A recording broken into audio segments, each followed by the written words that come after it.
وعلى روحه ونفسه وسهره ووصيه سيد الأتقياء والأصفياء مولى الموالي إمام المتقين علي بن أبي طالب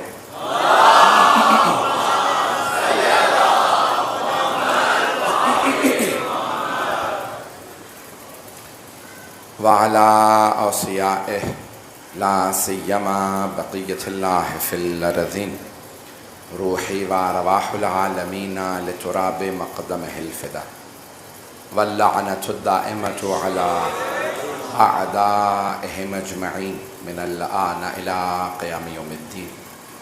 أما بعد فقد قال الله الحكيم في كتابه الكريم بسم الله الرحمن الرحيم وجعلنا منهم أئمة يهدون بأمرنا لما صبروا وكانوا بآياتنا يوقنون. صدق الله العلي العظيم. صلوات.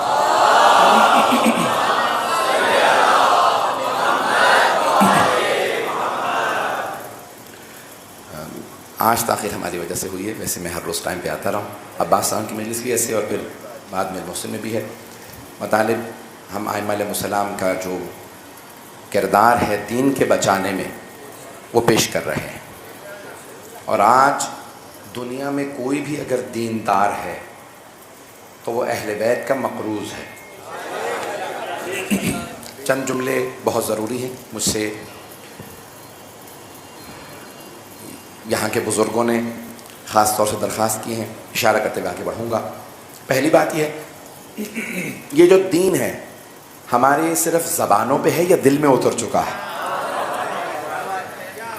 دو باتیں پیش کرنا چاہ رہا ہوں بہت ضروری. دین صرف زبان پہ نہ رہے، دل میں اترے. دل میں اترنے کی علامت کیا ہے؟ جب وہ دین دل میں اتر جاتا ہے تو عمل میں نظر آتا ہے. انسان جو بعمل بنتا چلا جائے گا، جتنا بعمل بنے گا اتنا دین اس میں اتر رہا ہے. دین کا دل میں اترنا بہت ضروری ہے. قرآن میں سورہ حجرات کی ظاہراً آیت ہے وقالت الاعراب آمنا. یہ بدو عرب کہتے ہیں. اعرابی میں اور عربی میں فرق ہے.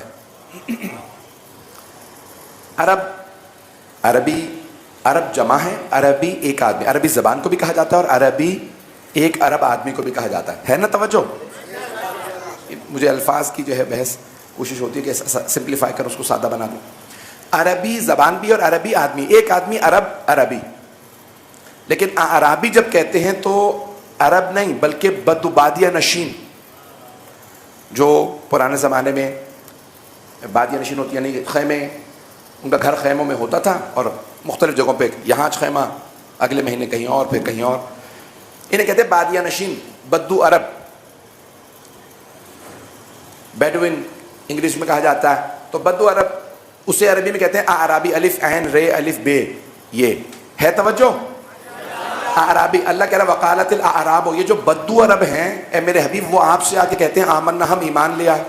ان سے کہہ دیجئے قولوا بل اسلمنا، یہ کہو ابھی ہم مسلمان ہوئے ہیں. وَلَمَّا يَدْخُلِ الْإِيمَانُ فِي قُلُوبِكُمْ، ابھی ایمان تمہارے دلوں میں داخل ہی نہیں ہوا. تو بدو عرب جو ہیں وہ ابھی ایمان نہیں لائے. تو ایمان عمل میں نظر آتا ہے. اور کس عالم سے بات کو لیا جائے تو امام جعفر الصادق علیہ السلام فرماتے ہیں.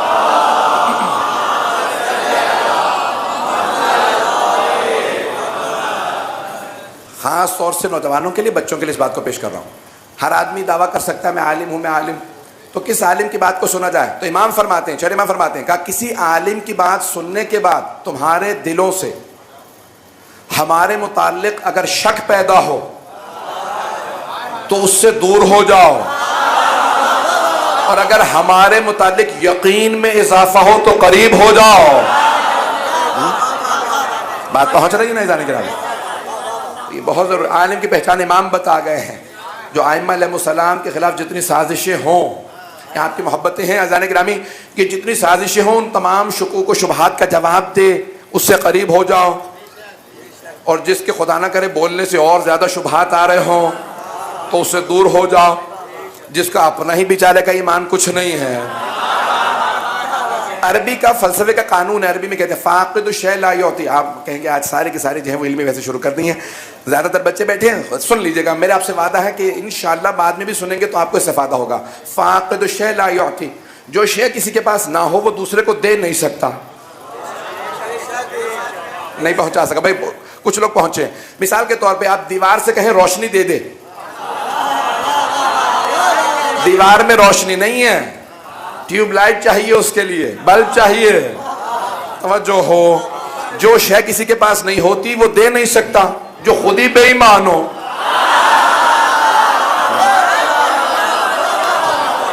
اب بات پہنچ رہی ہے، وہ دوسروں کو کیا با ایمان بنائے گا. اب بات پہنچ رہی ہے جانے گرامی. تو عالم وہی انسان کو اہل بیت سے قریب کرے گا جو با ایمان ہو. میں بالکل بھی کبھی بھی کسی کے متعلق بات ہی نہیں کرتا ہوں. آپ لوگ ہنس رہے ہیں، عجیب بات کہہ رہے ہیں، تائید کرنی چاہیے. تو عزیزان گرامی، ہم کبھی کسی سے متعلق بات نہیں کرتے، تو ہم صرف اور صرف اتنا پیش کریں، تاریخ میں کسی نے ایک مرتبہ جناب رسالت میں آپ کی ابا میں ہاتھ ڈالا اور کھینچنے کے بعد کہا یہ صلح حدیبیہ میں جو مجھے آپ پہ شک ہوا، آپ کی رسالت پہ، اتنا شک تو آج تک کبھی نہیں ہوا. اس کا مطلب ہے پہلے بھی شک ہوتا رہتا تھا.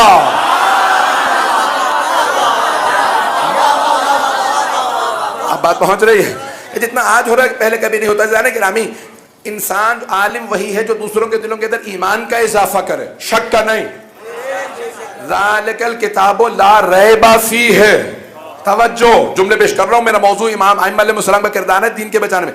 قرآن کہتا ہے یہ وہ کتاب ہے جس میں کوئی شک نہیں ہے، ریب نہیں ہے. ریب یعنی شک، کتاب میں بھی ریب نہیں ہے، شک نہیں ہے. تو کتاب کے وارث بھی ایسے ہونے چاہیے جو شک نہ دیں، یقین کی منزل پہ لے کے جائیں. اب حدیث نبوی سن لیجئے، شک کی نماز سے یقین کی نیند بہتر ہے. بات اگر برا نہ منائیں تو کہہ دو، پیغمبر یہ نہیں کہہ رہے بے نمازی بن جاؤ، یہ نہیں کہہ رہے بے نمازی بن جاؤ، یہ کہہ رہے ہیں شک کی نماز سے یقین کی نیند بہتر ہے. تو کوئی تھا نا جو شک سے نماز پڑھ رہا تھا، اور کوئی تھا نا جو یقین سے.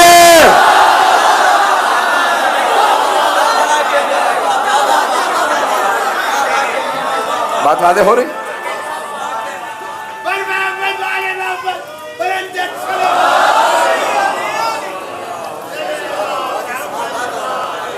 توجہ فرما رہے ہیں بابا سے بلند صلوات.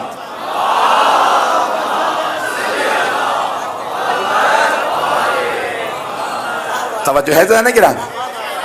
دیکھیں پورے تاریخ کے واقعے کو ایک جملے میں کوشش کرتا ہوں کہ خمسہ ہے، صرف عشرے تو ہے نہیں. خمسے کے اندر یہ نہیں کہ انہوں نے دعوت نہیں دی تھی، میرے پاس خمسے ہی کا وقت تھا، میں پیش کر رہا ہوں. تو ائمہ کا کردار پیش کرنا چاہتا ہوں. اب وقت نہیں، ہمیں جعفری کہا جاتا ہے، ایسا ہے یا نہیں؟ جس طرح سے فقہ حنفی ہے، یہ فقہ مالکی ہے، شافعی حنبلی ہے، یا پھر بہت سے اور، اس طرح سے فقہ جعفری نہیں ہے. فقہ جعفری ہی فقہ باقری بھی ہے. فقہ جعفری ہی فقہ کاظمی بھی ہے. یعنی پہلے والوں کا بھی یہی فقہ ہے، بعد والوں کا بھی یہی فقہ. بلکہ الفاظ پلٹ کے کہہ دوں، فقہ جعفری ہی فقہ فاطمی بھی ہے. فقہ جعفری ہی فقہ علوی بھی ہے. فقہ جعفری ہی فقہ محمدی بھی ہے. تو جعفری اس لیے کہا جاتا ہے کہ پابندیاں لگا دی گئی تھیں اس زمانے کی حکومتوں کی طرف سے نقل روایت پہ، رسول خدا کی حدیث بیان کرنے پہ. آپ نہ حدیث بیان کر سکتے ہیں، نہ سنت نبوی کو بیان کر سکتے ہیں، اور پھر بھی صحابی کے صحابی نہیں پہنچا سکا. پھر بھی محترم میں مجھے تعجب ہے، پابندیاں لگا دو. کیوں؟ کیا؟ کیونکہ جتنی زیادہ احادیث علی کی شان میں ہیں، فاطمہ کی شان میں، حسن کی، حسین کے لیے، اتنی کسی کے لیے نہیں ہے. جب بھی کوئی بیان کرتا ہے 100 علی کی بتاتا ہے، 1 ہماری، اس میں بھی نام نہیں ہوتا. علی والی میں ہر جگہ علی کا نام ہے، ہماری والی میں تو کہا میرے مسلمان، میرے ماننے والے، میرے صحابہ، اور علی والی میں علی یہ علی وہ علی علی علی.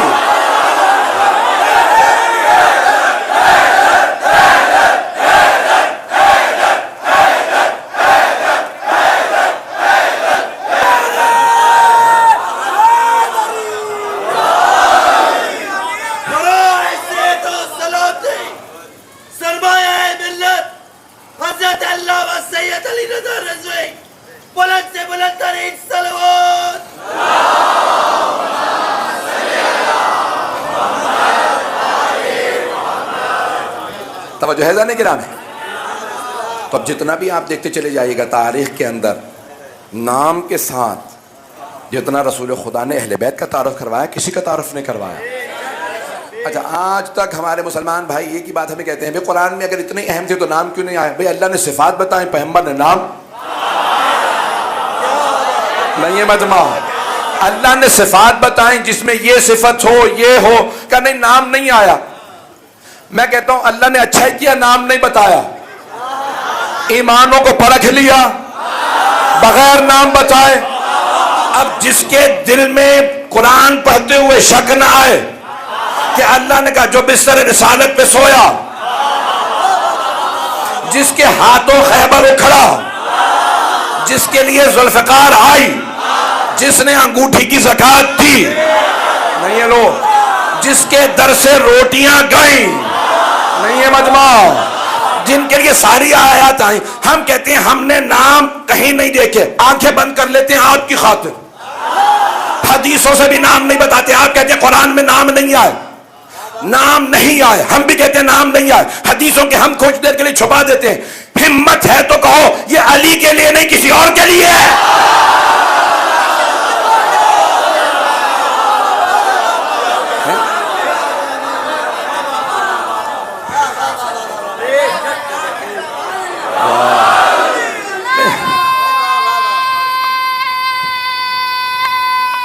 ماشاءاللہ.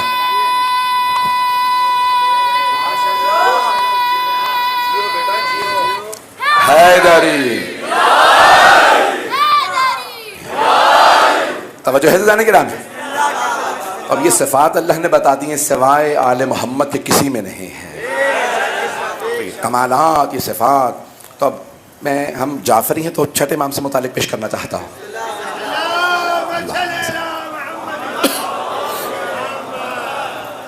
تو دور ہے صادق آل محمد کا، صادق نبی کے، صادق وسیع. تو اب ایک مرتبہ جناب امام پنجم و شیشم کے زمانے میں پابندیاں اٹھ گئیں کا روایت بیان کر سکتے ہیں رسول خدا کی. عمر ابن عبدالعزیز نامی ایک خلیفہ ہیں جنہوں نے 3 بہت بڑے نیک کام کیے. ہم تو دشمنوں کے بھی بجائے کر نیک کام کرتے ہیں. اگر کوئی بھی نیک کام کرے تو ہم بتاتے. تو انہوں نے 3 کام کیے. انہوں نے کبھی ممبروں سے علی پہ تبرہ ہوتا روک دو. لکھا سب نے ہے. اور میں اتفاقاً مجھے بہت سے لوگوں نے کلپ بھیجے اسی آپ کے پاکستان سے کہ ٹی ویوں پہ کہا نہیں وہ حضرت عمر ابن عبدالعزیز رضی اللہ عنہ بہت اچھے تھے، انہوں نے علی پہ تبرہ رکھوایا. اچھا یہ مان لیا کہ انہوں نے تبرہ رکھوایا، یہ نہیں بتاتے شروع کس نے کروایا. اب پہنچ رہی ہے نا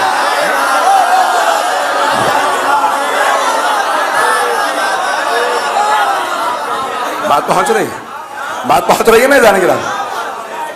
تو انہوں نے بہت 3 نیک کام کیے. پہلا علی بن ابی طالب کی توہین کو رکوا دیا. دوسرا باغ فدق واپس کر دیا. وہ بیان کر رہے تھے کہ باغ فدق واپس کر تو کیوں کر دیا اگر نہیں تھا؟ اگر نہیں تھا تو نیکی کس بات کی؟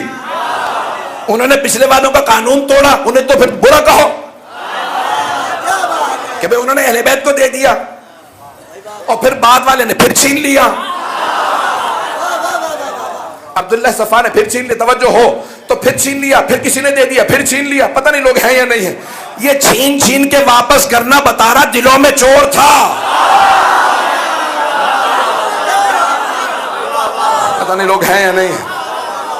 چلیں گے اور پہلا کام کہ باغ امیر المومنین کی توہین کو رکوایا، دوسرا باغ فتح واپس کیا، تیسرا کام کہ بھئی یہ جو رسول خدا کی احادیث بیان کرنے پہ پابندی تھی، پابندی اٹھا دی جائے، آج کے بعد سے احادیث بیان کی جائے، احادیث بیان کرنا شروع کر دی گئی کہ پیغمبر اسلام نے یہ فرمایا یہ فرمایا۔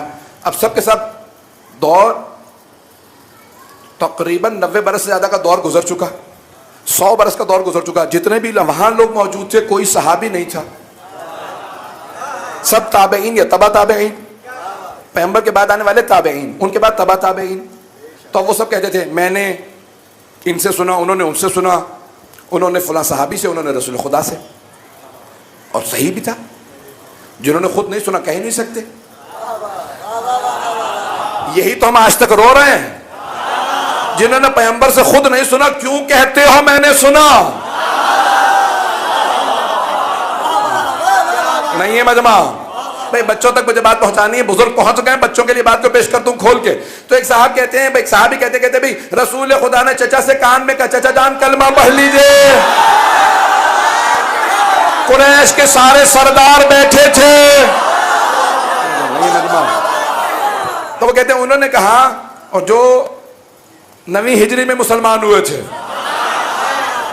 اور جناب ابو طالب کے جو وصال رحلت ہے وہ مکے میں ہوئی، وہ مدینے میں بھی 9 ہجری میں مسلمان ہوئے، کلمہ تب پڑھا، اور کہہ رہے ہیں رسول خدا سے میں نے دیکھا سنا کہ چچا کے کان میں کہا رسول خدا نے اپنے چچا ابو طالب سے قریش کے سرداروں کی موجودگی میں۔ تو میں جلدی پیش کر رہا ہوں۔ پہلا اعتراض، جب سردار بیٹھے تھے تو وہاں کیا کر رہا تھا؟ سرداروں کے معاملے میں آپ کہاں تھے؟ تو نہیں کہنا چاہیے تھا، وہ کاٹ دیجیے گا۔ تو بھئی آپ سرداروں میں کیا کر رہے تھے؟ سارے سردار بیٹھے تھے، کہا نہیں سردار تھے، تو کہا بھئی میں نے سنا۔ اچھا جب کان میں کہتے ہیں نا، آپ نے دیکھا ممبر پہ بعض اوقات کوئی بچہ ساتھ میں بیٹھا ہوتا ہے، نوجوان اس سے کان میں کچھ کہتا ہوں، وہ کان میں اس لیے کہا جاتا تھا کہ دوسرے نہ سنیں۔ نہیں ہے مجمع، بات کان میں وہ کہی جاتی ہے جو دوسروں کو نہ سنانی ہو۔ بھئی پانی ٹھنڈا ہے یا یہ ہے یا وہ ہے، جو بھی ہو، کان میں اس لیے کہا جاتا ہے تاکہ دوسرے نہ سنیں۔ تو پیغمبر نے اگر کان میں کہا تو اس لیے کہا تھا کہ دوسرے نہ سنیں، اور اگر سن لیا تو کان میں کہنا صحیح نہیں تھا، اور اگر نہیں سنا تو جھوٹ بولنا جائز نہیں۔ مجھے تعجب ہے ان پہ کہ سننے پہ آتے ہیں کان میں کہیں بات سن لیتے ہیں، اور نہیں سننے پہ آتے تو غدیر میں چیخ کے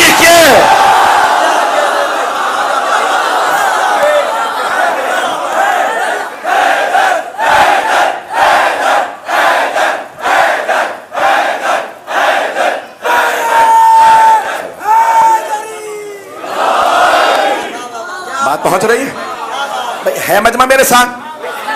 چلے گا اسی طرح سے؟ میں وقت کو ملحوظ خاطر رکھتے ہوئے پیش کر رہا ہوں تیزی سے عزیزان گرامی۔ تو اب یہ حدیث کو بیان کرنے کی اجازت دے دی گئی حکمرانوں کی طرف سے۔ اچھا جب حکمرانوں نے منع کر دیا تھا تو کیا صحابہ نے روایت نقل کرنا بند کر دی تھی؟ نہیں ہے توجہ۔ کیا اس زمانے میں روایات بیان ہو رہی تھی یا نہیں ہو رہی تھی؟ رکی نہیں تھی۔ پابندی کس کی طرف سے تھی؟ حکومت کی طرف سے۔ تو صحابہ حکومت کا قانون توڑ رہے تھے؟ نہیں پہنچ رہا ہے۔ جو حکمران کا قانون توڑ رہا تھا تو پھر مان رہا تھا نا کہ حکمران نے قانون صحیح نہیں بنایا۔ جو ایک جگہ غلط ہو سکتا ہے وہ 100 جگہ غلط ہو سکتا ہے۔ اب احتیاط، عزیزان گرامی، قانون توڑ دیا گیا، کہا بھئی آج کے بعد سے روایت نقل کرنے کی اجازت ہے، جو پیغمبر کی حدیث چاہے بیان کرے۔ ممبر رسالت پہ آئے امام باقر امام صادق،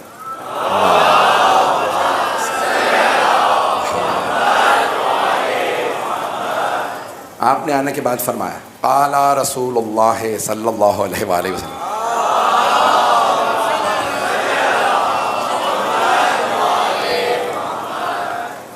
رسول خدا صلی اللہ علیہ وسلم نے یہ فرمایا۔ ایک دو حدیث لوگوں نے سنی، اعتراض کیا کہ فرزند رسول آپ تو بیان ہی نہیں کر رہے کہ سند کیا ہے، آپ نے کس سے سنا، اس نے کس سے سنا، کس نے کس سے سنا؟ آپ تو ڈائریکٹ کہنے قال رسول اللہ، رسول خدا نے فرمایا۔ تو آپ تو رسول خدا کے 70 برس بعد پیدا ہوئے، آج آپ بات کر رہے ہیں اور ابھی حوالہ نہیں دیتے کس سے سنا. مولانا نے کہا آج سن لو پھر نہیں بتاؤں گا, کیونکہ میری ایک ہی سند ہے. میں اپنے بابا سے نقل کرتا ہوں, وہ میرے دادا سے نقل کرتے ہیں, وہ علی مرتضیٰ سے, وہ رسول خدا سے, وہ جبرائیل, کہ اللہ نے کہا کہ یہ ہمارا سلسلہ سند ہے, اوروں میں اہل بیت میں یہی فرق ہے.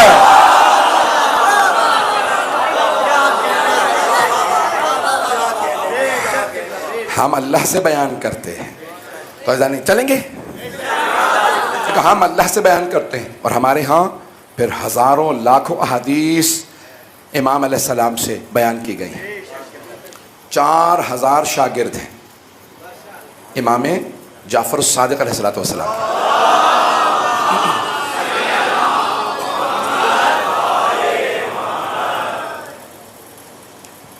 اور آپ کے شاگردوں میں تمام علوم کے ماہرین ہیں.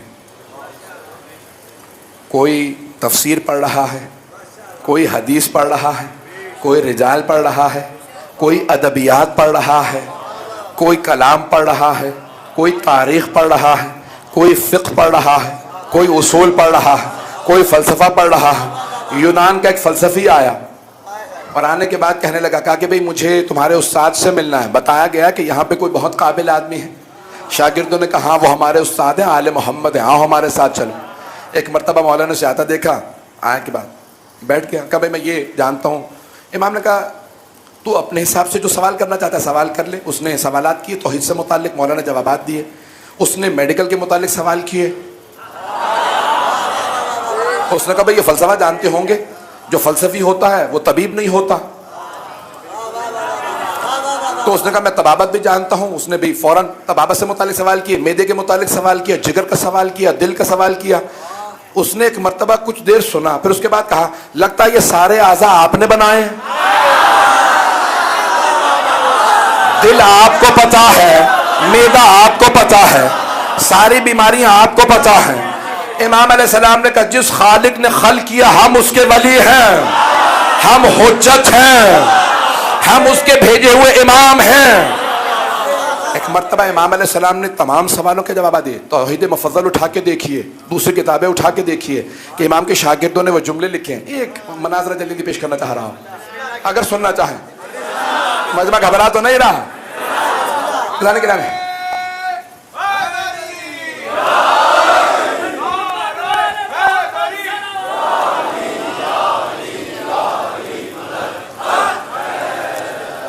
وقت ہے نا ابھی, 5ویں 6ٹھے امام, 6ٹھے اور 7ویں امام کا جو ہو پیش کروں گا, پیش کروں گا. کل بعد والے ائمہ کا, پھر پرسوں انشاءاللہ 11ویں امام علیہ السلام, 12ویں امام. تو اب یہاں پہ ملتا ہے شام کا ایک بہت بڑا عالم آیا مدینے, کہا مجھے جعفر ابن محمد سے مناظرہ کرنا. شاگردوں نے کہا پہلے ہم سے نمٹ لو.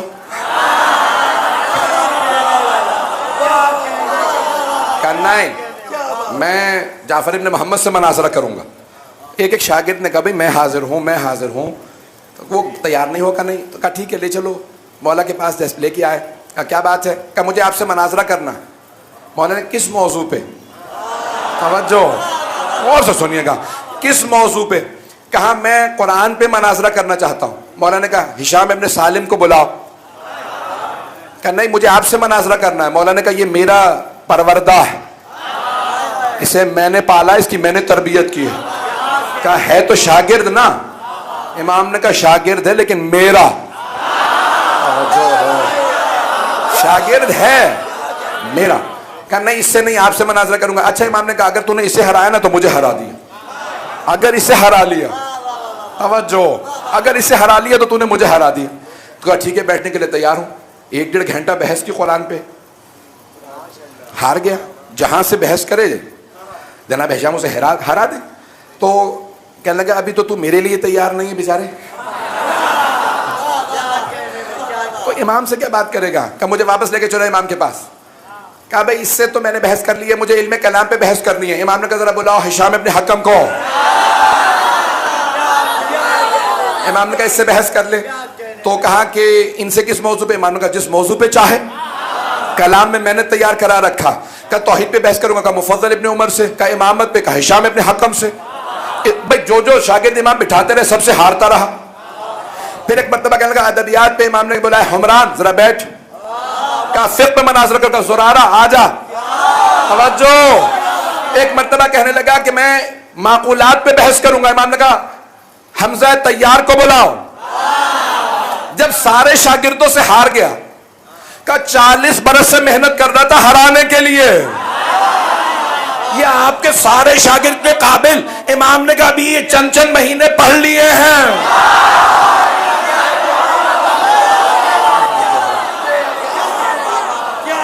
عزیزان گرامی، شامی نے ایک مرتبہ کہا یہ اتنا علم آپ کے پاس کہاں سے ہے؟ امام نے کہا ہمارا نہیں، یہ اللہ نے دیا ہے. جنہیں دنیا بناتی ہے وہ اور ہوتے ہیں، جنہیں خدا بناتا ہے وہ اور ہوتے ہیں.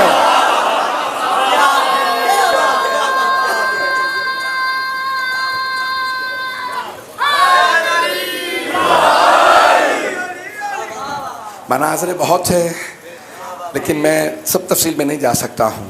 تو امام کے ایک سے ایک قابل شاگرد، ایک سے ایک دانا طالب علم، اور امام نے ہر ایک کو سکھایا. بس ایک واقعہ نوجوانوں کے لیے پیش کرنا چاہوں گا کہ امام کے ایک بہت کم سن 16 یا 18 برس کے شاگرد ہیں جن کی بھی داڑھی بھی پوری نہیں آئی تھی، ہشام ابن حکم کے نام سے. تو امام نے سینے پہ ہاتھ رکھ کے دعا دی تھی. بس جس کے سینے پہ امام ہاتھ ہی رکھ دیں علم سے بھر جاتا ہے. روک کے ایک واقعہ پیش کر رہا ہوں کہ ایک ایران کی کسی شہر سے ایک طالب علم نجف پڑھنے کے لیے گیا. 8-10 برس تیاری کی تھی پڑھ کے شیخ مرتضیٰ انصاری کے پاس 150 سال پہلے، 170-80 سال پہلے، سنیں گے نا. جب پہنچا تو کبھی 8-10 سال پڑھا کے ان سے استفادہ کروں، جب سے آیا ہوں مہینہ گزر گیا، سمجھ کچھ نہیں آتا. یہ جو پڑھا رہے ہوتے کچھ سمجھ میں نہیں آتا.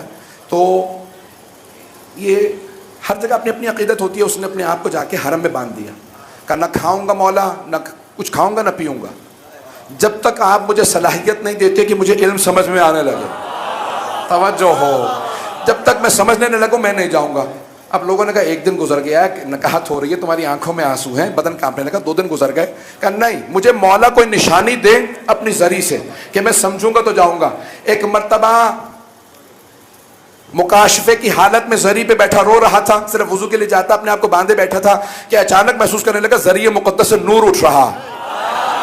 وہ نور کان کی طرف آیا، کہا بسم اللہ الرحمن الرحیم. توجہ. وہ طالب علم ایک مرتبہ اٹھا، دیکھا کوئی نہیں ہے، کہا سمجھ گیا، مولا نے نشانی دی ہے، علم سمجھ میں آئے گا. واپس آیا، شیخ مرتضیٰ انصاری کے درس میں بیٹھا، بیچ میں سوالات بھی کرنے لگا. باقی شاگردوں نے کہا آغا اس نے ماحول خراب کر دیا، ہر بات پہ سوال، ہر بات پہ سوال. کہا رک جاؤ، کچھ نہ کہنا، میں خود سمجھا دیتا ہوں. کان میں کچھ کہا، وہ ایک مرتبہ جیسے اسے دورے پڑنے لگے. اب اگلے دن سے بالکل ٹھیک ہو گیا. اب سارے طالب علموں نے، شاگردوں نے پوچھا کیا کہا شیخ مرتضیٰ انصاری نے کہ تو بالکل نارمل ہو گیا، کبھی کبھی سوال کرتا. کہا مجھے شیخ نے کان میں آ کے ایک بات کہی کہ جس نے تیرے کان میں بسم اللہ پڑھی ہے نا، انہوں نے میرے کان میں فاتحہ پڑھی ہے.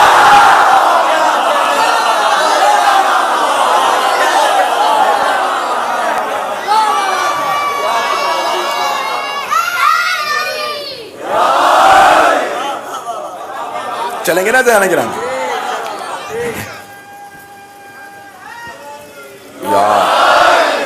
زیادہ وقت نہیں لوں گا. بھائی اہل بیت علیہ السلام کے کرم سے آج ہم یہاں ہیں.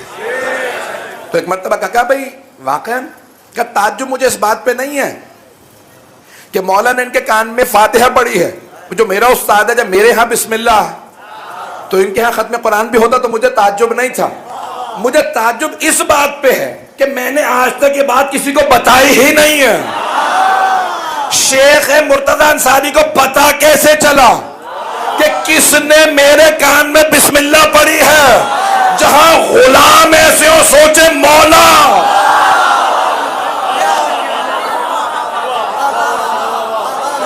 ہم آئمہ اہل بیت کے ماننے والے ہیں. خبردار کو انکار نہ کرے، وہ علم غیب نہیں جانتے. بات پہنچ رہی ہے کہ جو لوگ سوالات چلیں گے نا حضرات، پریشان تو نہیں ہو رہے ہیں؟ ہے مجمع میرے ساتھ؟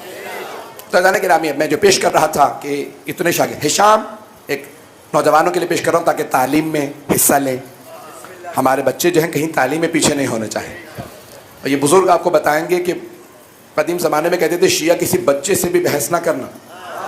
ہمارے بڑے بڑے حافظ قرآن، بڑے بڑے مفتیان ان کے بچوں سے بھی بحث نہیں کر سکتے. لیکن وہ دور بدل رہا، ہمارے بچوں کو اتنا مضبوط ہونا چاہیے ہر موضوع پہ. تو یہ عزیزان گرامی وہ دور، ہشام نے حکم امام کے شاگرد 18 برس کے. تو امام بار بار درس کے دوران دیکھنے کا ہشام کہاں ہے، وہ آیا نہیں. کہ مولا کون کبھی آنے والا. اتنے میں ہشام آئے، مولا کھڑے ہوئے اپنی ابا اتار کے انہیں پہنائے، اپنی ابا دی. ایسے مواقع بہت سے جہاں امام نے اپنا ابا یا لباس دیا. جیسے ایک بہت بڑے شاعر ہیں امام رضا نے کہا میں نے اس کرتے میں 1000 رکعت ہر رات میں 1000 رات پڑھی، 1000 روزے رکھے، 1000 ختم قرآن اس ایک پیراہن کے اندر. یہ میں تمہیں ہدیہ کر رہا. وہ جو تم نے میرے جد علی کا قصیدہ کہا نا، اس لیے. پتہ نہیں لوگ ہیں یا نہیں ہیں. بات پہنچ رہی ہے بھائی؟ سب کنیکٹڈ ہے نا؟ زیادہ وقت نہیں لوں گا. تب امام نے ایک مرتبہ واقعہ آپ نے سن رکھا ہے، مجھے صرف اشارہ کر کے آگے بڑھنا. میں نے پڑھا تھا، مجھے یاد نہیں یہیں پہ پڑھا یا کسی اور مقام پہ. تو ہشام نے حکم کو امام نے بلایا، جیسے ہی آئے ابا پہنائے، اپنے ساتھ بٹھایا. کہا مولا بڑے بڑے بزرگ صحابہ بیٹھے ہیں، اصحاب بیٹھے. بزرگوں میں ہمیشہ جوان ایسے ایسے آتے رہے ہیں کہ سارے بزرگ صحابہ علی جوان. تو اب اتنے آپ نے انہیں کیوں ابا پہنا؟ کہ یہ ہماری امامت کا دفاع کرتا ہے، جہاں جاتا ہے ہماری امامت کا دفاع کرتا ہے. کہا ہشام ذرا سناؤ میرے ان سارے شاگردوں کو تم نے شام میں کیسے میرا دفاع کیا. کہا مولا جب آپ کے سامنے آتا ہوں زبان بند ہو جاتی ہے، مجھ سے بولا نہیں جاتا. کہا میں حکم دے رہا ہوں، مجھے امام مانتے ہو؟ کہا مولا آپ کے علاوہ کسی کو نہیں مانتا، صرف اہل بیت کو مانتا ہوں. بس آپ ہی کی جو سلسلے سے جو امام ہے بس انہیں کو، اس کے علاوہ. امام نے کہا میں حکم دیتا ہوں، سنا ان سب کو. کہا مولا میں جب شام گیا تو عمر بہت بڑا اس زمان مفتی اعظم اس زمانے کا، 70 برس کا 73 برس کا، تخت پہ ممبر پہ بیٹھا تھا. اور جامع دمشق کے اندر درس دیتے دیتے اچانک اس نے کہہ دیا سلونی سلونی قبل ان تفقدوا، جو مولا علی کا فرمان ہے جو پوچھنا پوچھ لو اس سے پہلے کہ تم مجھے کھو دو. تو جیسے اس نے کہا سلونی سلونی تو مولا میں فوراً وہاں ہاتھ اٹھا کے کھڑا ہو گیا. تو دیکھا کہ برخوردار کیا سوال ہے؟ انہوں نے کہا بچہ ہے کوئی؟ بھی داڑھی بھی نہیں آئی. کہا میں بچہ ہوں، بچکانا سوال کروں گا، برا تو نہیں منائیں گے آپ؟ تو انہوں نے کہا نہیں ٹھیک ہے تم سوال کرو. کب برا منانا بھی نہیں چاہیے کیونکہ آپ ہی نے خود ہی کہا جو پوچھنا ہے پوچھ لو. تو پتہ نہیں لوگ ہیں، جتنا بھی بچکانا سوال ہو آپ کو جواب دینا چاہیے. تو انہوں نے کہا اچھا پوچھو. کہا بتائیے آپ کی آنکھیں ہیں؟ انہوں نے کہا دیکھ بھی رہے ہو اور الٹے سوال کر رہے ہو، آنکھیں کیوں نہیں؟ کہا نہیں آپ نے تو کہا جو پوچھنا ہے پوچھ لو. تو بتائیے آنکھیں ہیں؟ کہا ہاں آنکھیں ہیں. کہا کیا کرتے ہیں آنکھوں سے؟ کہا دیکھتا ہوں. کہا کان ہیں آپ کے؟ کہا پھر الٹے سوال. کہا آپ نے تو کہا جو پوچھنا ہے پوچھ لو. کان ہیں؟ کہا ہاں. کیا کرتے ہیں؟ کہا سنتا ہوں. ناک ہے؟ ہاں. کیا کرتے ہیں؟ کہا سونگھتا ہوں. زبان ہے؟ ہاں. کیا کرتے ہیں؟ کہا بولتا ہوں چکھتا ہوں. ہاتھ ہیں؟ ہاں. کیا کرتے ہیں؟ محسوس کرتا ہوں. کہا دماغ بھی ہے؟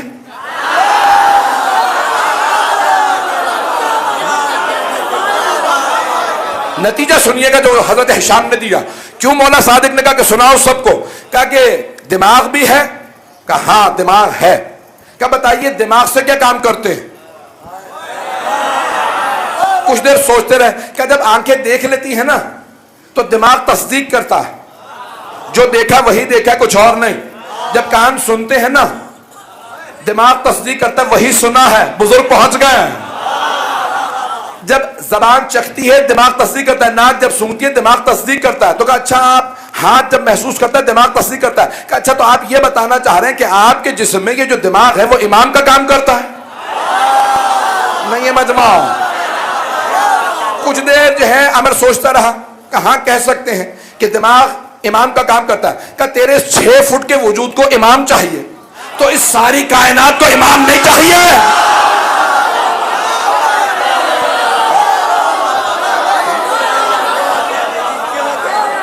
کیا اس کائنات کو امام نہیں چاہیے؟ عزیزان گرامی، علوم آل محمد، یہ چھٹے امام نے ایسے ایسے شاگرد تربیت کیے ہیں۔ حضرت زرارہ نے کہا مولا بچپنے سے آ رہا ہوں اپنے والد کے ساتھ، 6 یا 7 بھائی تھے، سب امام کے شاگرد ہیں، زرارہ ابن اعین، حمران ابن اعین۔ تو کہا مولا 35 برس ہو گئے پڑھتے ہوئے، آپ فقہ میں مجھے مسلسل حج ہی سکھاتے ہیں، اور سب سے زیادہ ہمارے ہاں نماز پہ حج پہ روایات حضرت زرارہ سے، کئی ہزار 70 یا 80 ہزار احادیث کے حافظ تھے، کہنا بڑا آسان ہے۔ حضرت ابو بصیر 70,000، حضرت محمد ابن مسلم 80,000 احادیث کے حافظ، یہ امام کے شاگرد ہیں۔ گھبرا گیا مجمع میرا؟ آپ کہیں گے بہت زیادہ پیچیدہ گفتگو کی ہے۔ 80,000 احادیث حضرت محمد ابن مسلم کو، امام کے شاگرد۔ تو حضرت زرارہ نے کہا مولا 35 برس سے آ رہا ہوں، فقہ سارا میں نے یاد کر لیا، یہ سارے احکام، یہ کب ختم ہوگا؟ مولا نے کہا او زرارہ، وہ حج جو جناب آدم کی خلقت سے 2000 سال پہلے شروع ہوا تھا، چاہتے ہو میں سارے حج کے احکام بیان کر دوں؟ لوگوں کے پاس عقل کم ہے، ہمارا بیان زیادہ۔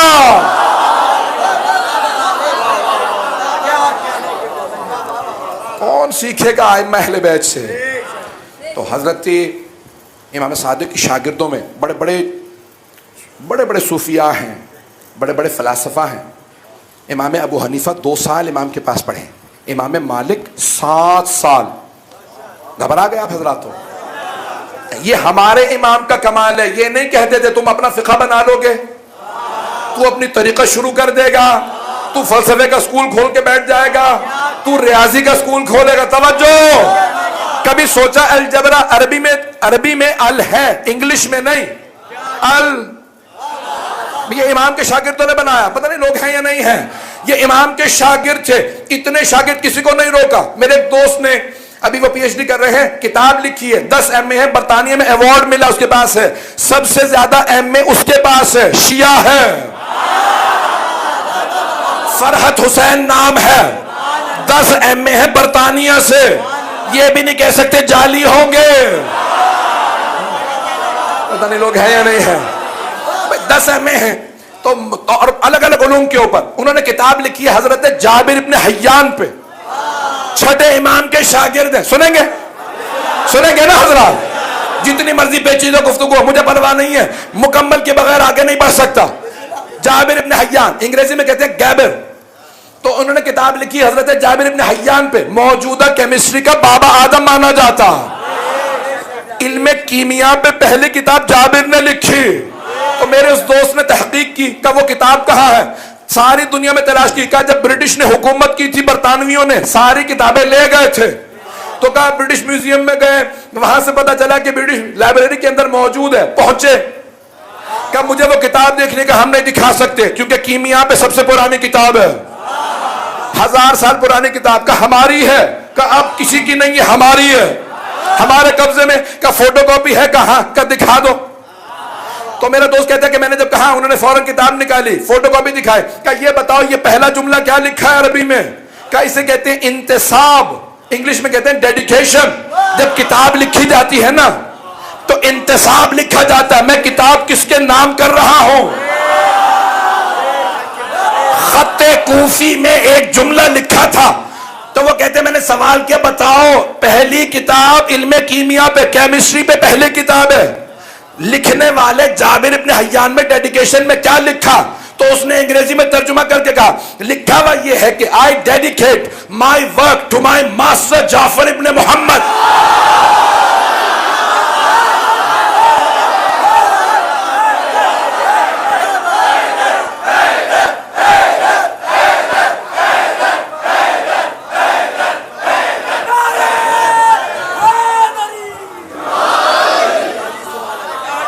چلیے گا تھوڑی سی دیر اور چلیں گے حضرات؟ کہ میں اپنی اس پوری محنت کو منسوب کرتا ہوں اپنے مولا سے۔ I dedicate my work to my master، میں اپنے مولا سے منسوب کرتا ہوں۔ یہ پہلی کتاب کیمیا پہ اپنے مولا سے منسوب کرتا ہوں، جعفر ابن محمد صادق ہیں۔ کہا منسوب کرتے ہیں، کہا میں نہیں پتا نہیں ہے یہ شیعہ تھے بھی کہ نہیں تھے، مطلب اور بتاؤ کون کون سے مذہب میں مولا کہا جاتا ہے؟ نہیں یہ لوگ، یہ ہم ہیں جو اپنے اماموں کو مولا کہتے ہیں. مانو نہ مانو، غدیر میں پیغمبر نے کہا تھا من کنت مولا.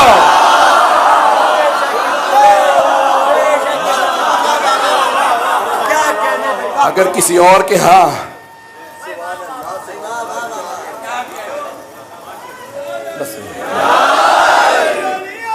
بس بھی میں تمام کرام کے دعووں کو صلوات پڑھیں گے امام صادق کی خوشنودی.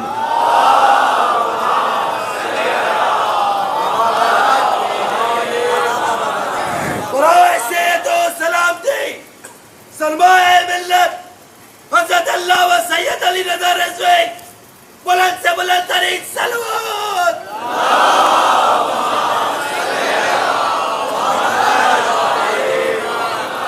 توجہ ہے زان گرامی، ممنون ہوں آپ کی محبتوں کا. زان گرامی، ہم ایسے ائمہ کے ماننے والے ہیں. تمام علوم میں اگر آپ کو پہلی کتابیں ملیں گی تو ہمارے یہاں سے ملیں گی. عربی ادب پہ جو پہلی کتاب ہے، لکھنے والے کا نام سب بتا دیتے ہیں، حضرت ابو الاسود دؤلی رضی اللہ عنہ. یہ نہیں بتاتے کہ وہ علی کے شاگرد تھے. پتہ نہیں لوگ ہیں یا نہیں.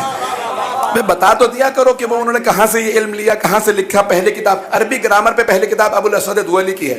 تو بھئی یہ بھی تو بتاؤ وہ مولا کے شاگرد تھے، ایلچی تھے، گھر میں صفائی کرتے تھے، مولا کی نالین اٹھاتے تھے. جو مولا کی جوتیاں اٹھاتا تھا نا، مولا نے کہا ایسا سکھاؤں گا کہ سارے ادیب تیرے شاگرد ہوں گے.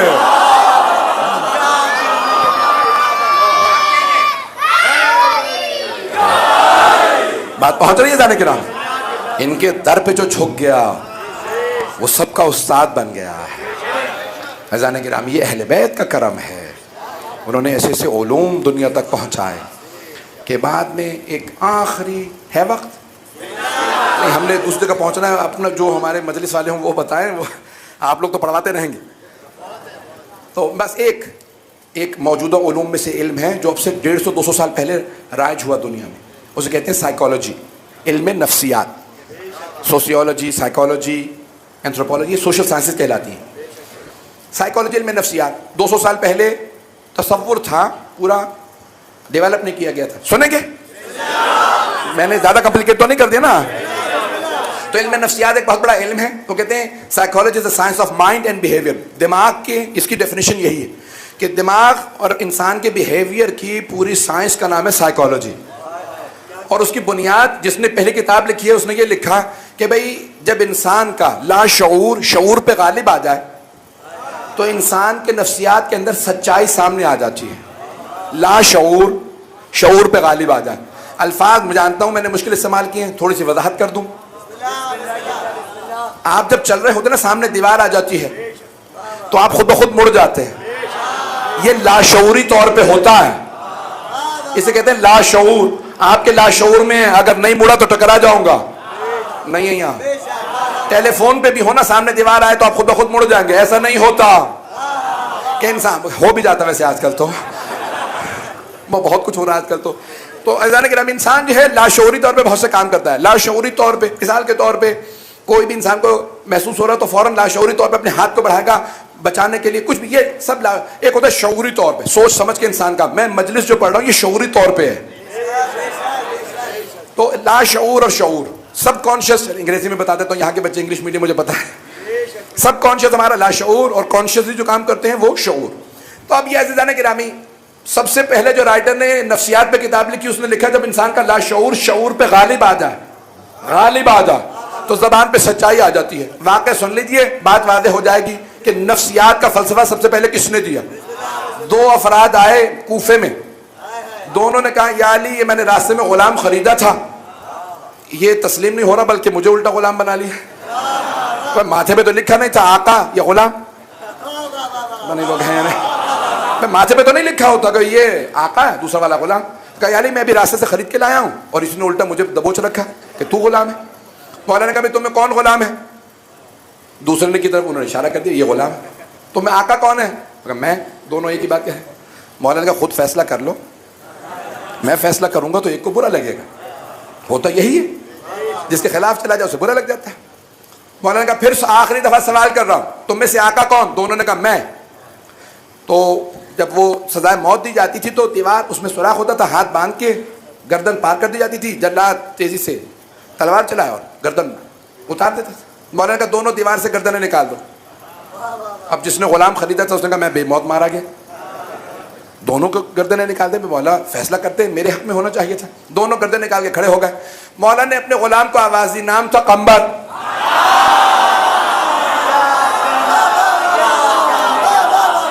مولا نے آواز دی کہ قمبر تلوار کھینچو. وہ مولا کے غلام تھے, ہمارے مولا حضرت قمبر ہمارے لیے محترم کیونکہ مولا کے غلام ہیں. جناب قمبر نے تلوار کھینچی. یہ نہیں کہا کہ مولا کیا کرنا ہے, بھئی غلام ایسے ہوتے ہیں جو مولا کہہ دیں مان لیتے ہیں, سوال نہیں کرتے. انہوں نے تلوار کھینچی. مولا نے کہا قمبر آگے بڑھو. اب دونوں کب کپانے لگے.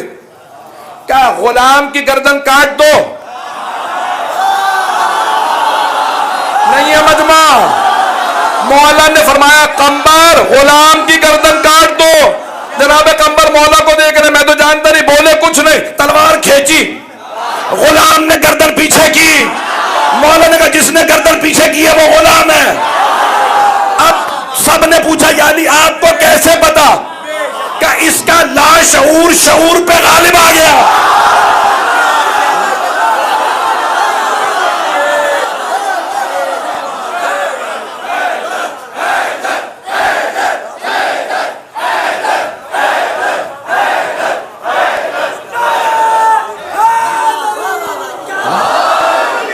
بات واضح ہوئی اس کا.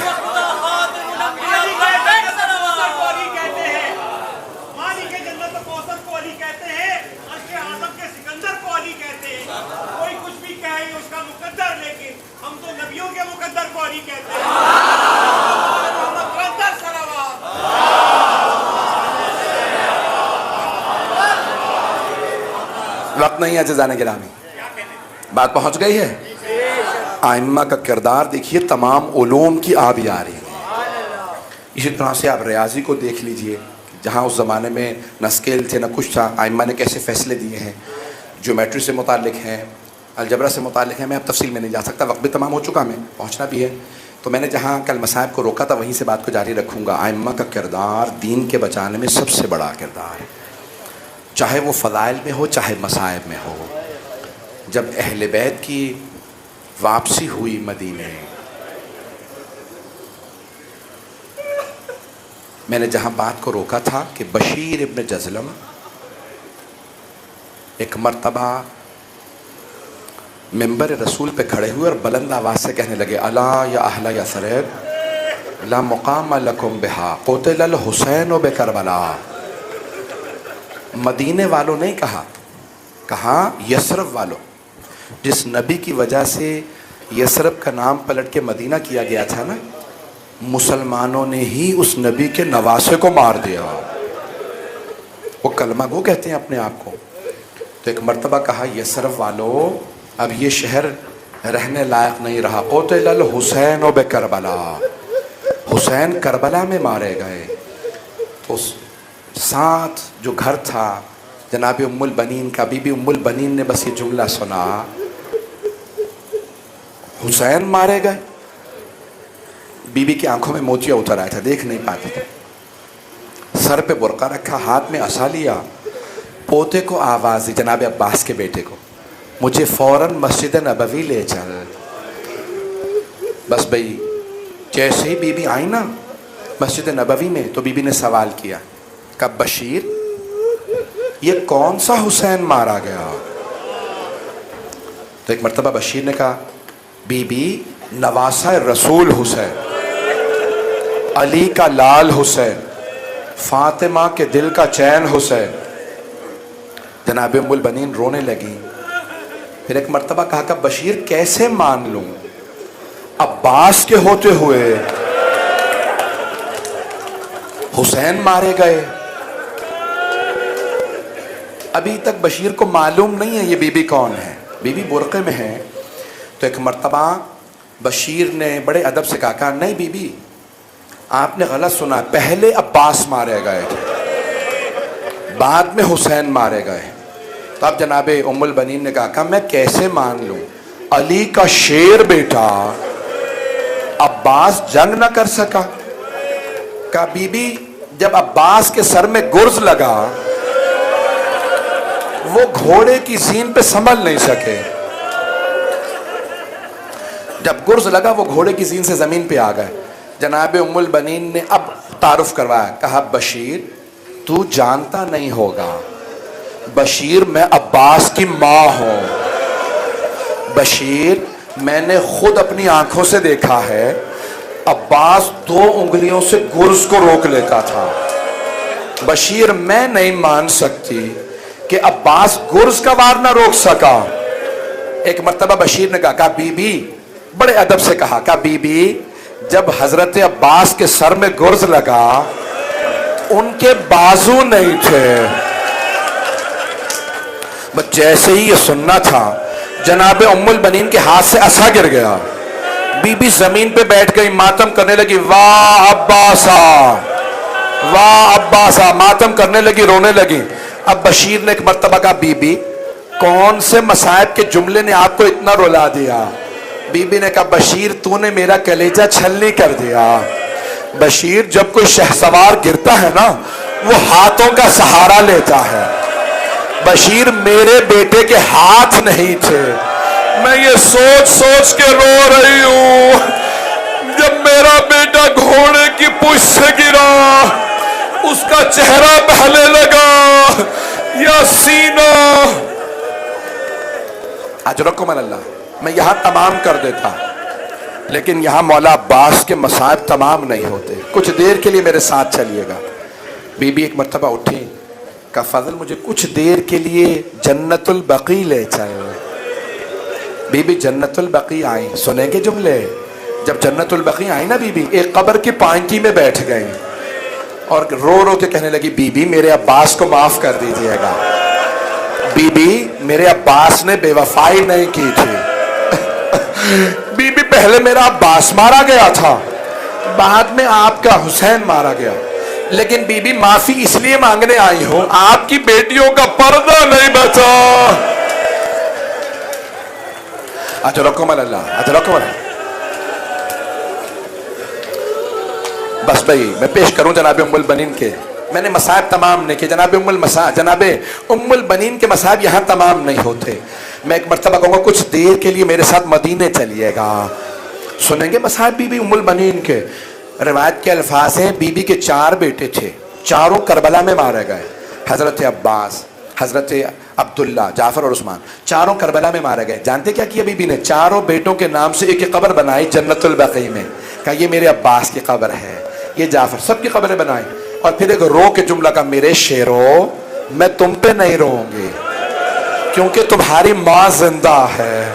پھر بی بی ایک 5ویں قبر بناتی ہے، کہتی یہ میرے مولا حسین کی قبر ہے، پھر رو کے کہتی مولا میں صرف آپ پہ گریا کروں گی کیونکہ آپ کی ماں نہیں ہے۔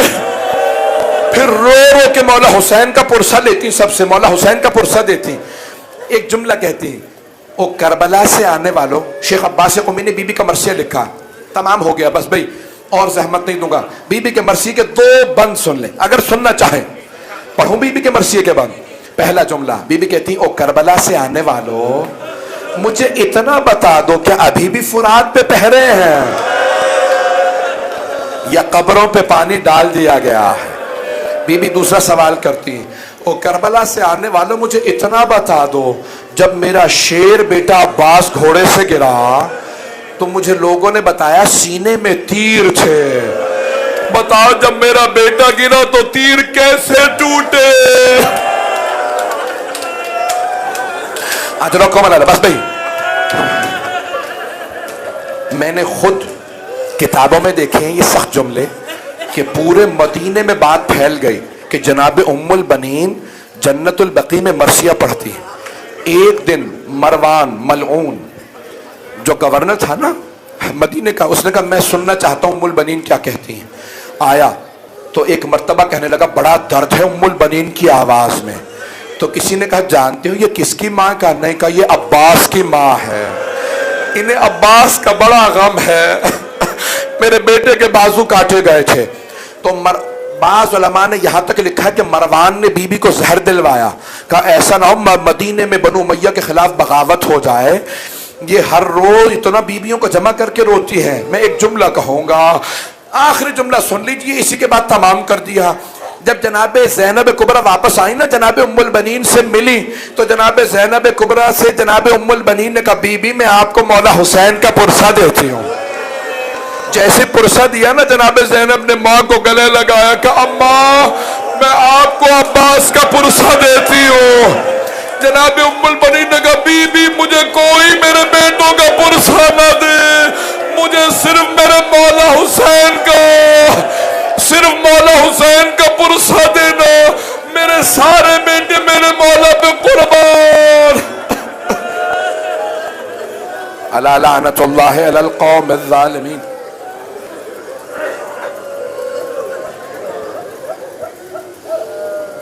وَسَيَعْلَمُ الَّذِينَ ظَلَمُوا أَيَّ مُنْقَلِبٍ يَنْقَلِبُونَ۔ ہاتھوں کو بلند کیجئے گا، ایک واسطہ دوں گا اگر سننا چاہیں گے۔ جب کوفے میں اسیروں کا قافلہ آیا، کوئی بات نہیں، جو کھڑا کھڑا رہے ہاتھوں کو اٹھا لے، ذرا ہاتھوں کو بلند کریں سب لوگ۔ بس بھئی جب کوفے پہنچا نا قافلہ اسیروں کا، تو وہاں پہ ایک مزدور تھا جس کا نام تھا مسلم گچکار۔ وہ ایک دیوار کی تعمیر کر رہا تھا، اس نے دیکھا کہ نورانی سر ہے نیزوں پہ بلند، اس نے فوراً اپنی جو مزدوری کا کام تھا چھوڑ دیا، دوڑتا ہوا آیا، آنے کے بعد سروں کو دیکھنے لگا، کہا رے یہ کٹ کے اتنے نورانی ہیں، چہروں پہ ان کے خون ہے لیکن اتنا نور۔ دیکھنے لگا، سارے سروں کو دیکھتا رہا، اچانک اس نے دیکھا کہ ایک گھوڑے کی گردن میں سر لٹکا ہوا۔ اس نے سوار سے پوچھا یہ سر کس کا ہے؟ شمر نے کہا کہ ہم سے مت پوچھ، وہ جو قیدی ہے نا اس قیدی سے پوچھ کس کا سر ہے۔ تو مسلم گچکار آگے بڑھا، کہا قیدی آپ بڑے مظلوم ہیں، آپ کی مظلومیت کو دیکھ کے میری آنکھوں میں آنسو آتے ہیں، میرے سوال کا برا تو نہیں منائیں گے؟ مولا نے کہا نہیں، کیا بات ہے؟ کہا وہ جو گھوڑا ہے نا اس کی گردن میں ایک سر لٹکا ہوا ہے، وہ سر کس کا ہے؟ پیشانی پہ نور ہے، سر میں زخم ہے۔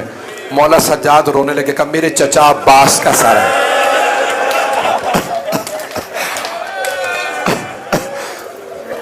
یہ سر گھوڑے کی گردن میں کیوں تھا؟ میں نے کچھ بھی بیان نہیں کیا، مسائل بتا دوں یہاں بیان کر دوں یا رہنے دوں؟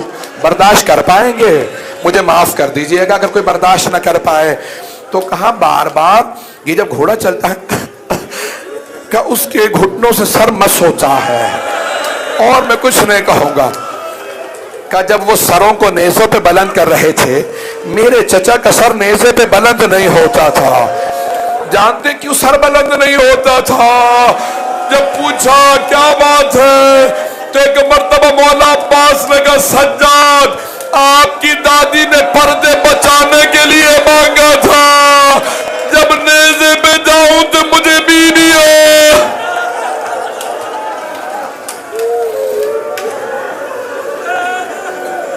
پروردگارا مولا عباس کا واسطہ، باب الحوائج کا واسطہ کسی کی حاجت کو رد نہ فرما۔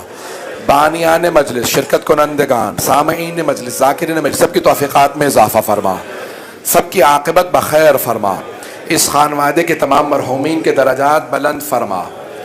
پروردگارا بتایا گیا کہ ایک مومن ہے مولانا منہال حسین صاحب، ان کی والدہ سخت بیمار ہیں۔ پروردگارا ایک واسطہ دوں گا، واسطہ اس بچی کا جو شام کے زندان میں اپنے بابا کو بہت یاد کرتے تھے۔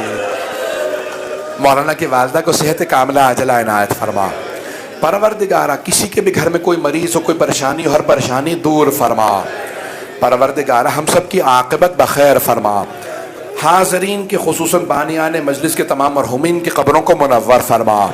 ہمیں اور ہمارے مرحومین کو جناب مولا عباس کی شفاعت نصیب فرما۔ پروردگارا تجھے واسطہ اپنے عزت و جلال کا صاحب الزمان کا ظہور دیکھنا نصیب فرما۔ دشمنان اہل بیت کو نیست و نابود فرما۔ اس مبارکہ کے مومنین کی حفاظت فرما. ربنا تقبل منا انك انت السميع العليم بحق محمد وآلہ الطیبین الطاہرین المعصومین. ماتم حسین.